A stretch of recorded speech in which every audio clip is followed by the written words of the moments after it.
Assalamualaikum warahmatullahi wabarakatuh.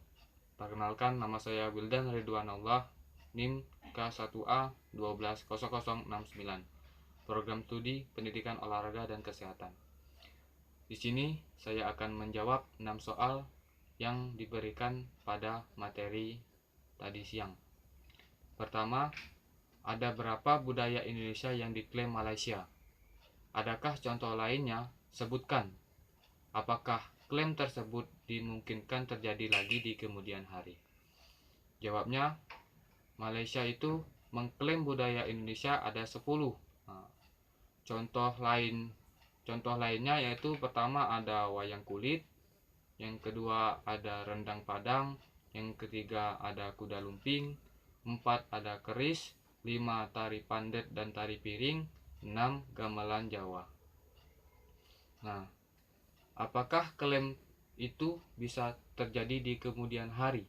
Bisa, karena jika ada perpecahan dan tidak ada kesatuan, negara lain bisa memanfaatkan celah ini untuk mengklaim budaya-budaya Indonesia sebagai budayanya. Dan juga jika generasi Indonesia itu tidak memiliki jiwa nasionalisme. Jiwa nasionalisme yaitu jiwa yang tidak ada rasa ingin tahu atau tidak ada ingin mengenal budaya dan melestarikan kebudayaan bangsa Indonesia itu sendiri.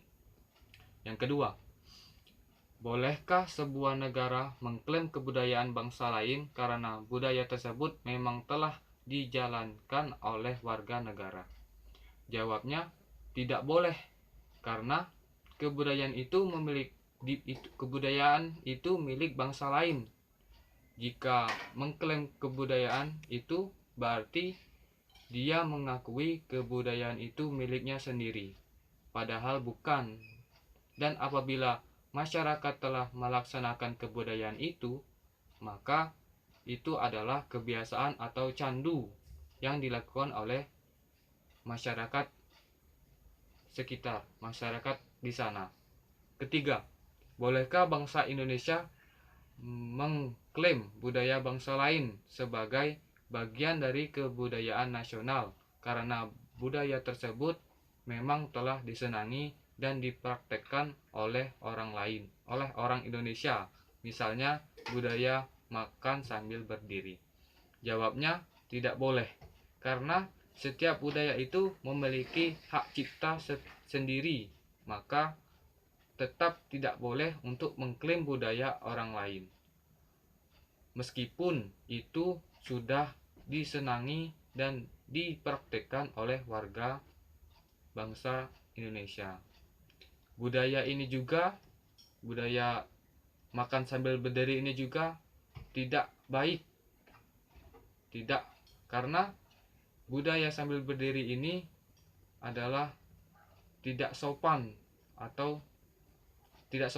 dan tidak baik untuk kesehatan. Dan juga budaya makan sambil berdiri ini tidak sesuai dengan kepribadian bangsa Indonesia. Nomor 4 yaitu apa yang perlu dilakukan agar kebudayaan Indonesia sebagai identitas nasional tidak diklaim oleh negara lain? Yang dilakukan yaitu pertama, mencintai budaya sendiri tanpa merendahkan budaya lain. Yang kedua, mau mempelajari budaya sendiri.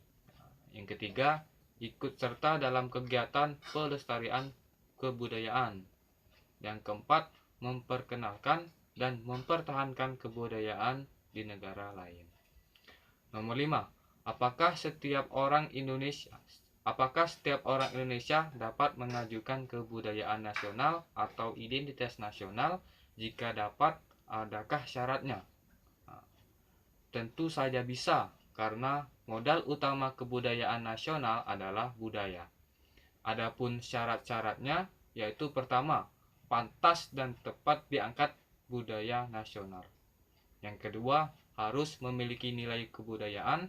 Yang ketiga, menunjukkan ciri atau identitas bangsa kita. Dan yang keempat, berkualitas tinggi dan dapat diterima oleh seluruh bangsa Indonesia. Nomor 6. Kebudayaan daerah sebagai kearifan lokal dapatkah luntur? Mengapa demikian?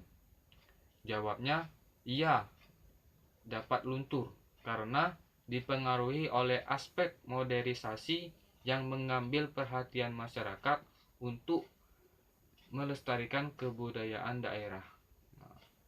Modernisasi ini itu ya seperti kecanggihan-kecanggihan teknologi.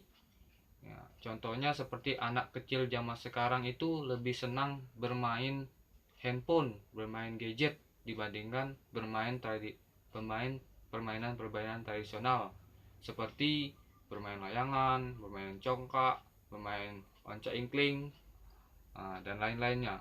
Seharusnya para generasi penerus ini harus diajari permainan-permainan tradisional ini. Jangan diberikan gadget, handphone saja. Kalau diberikan gadget dan handphone saja, itu bisa membuat kebudayaan Indonesia itu luntur secara sendirinya. Terima kasih. Itulah jawaban dari saya. Apabila kurang, apabila banyak salah, saya mohon maaf yang sebesar-besarnya.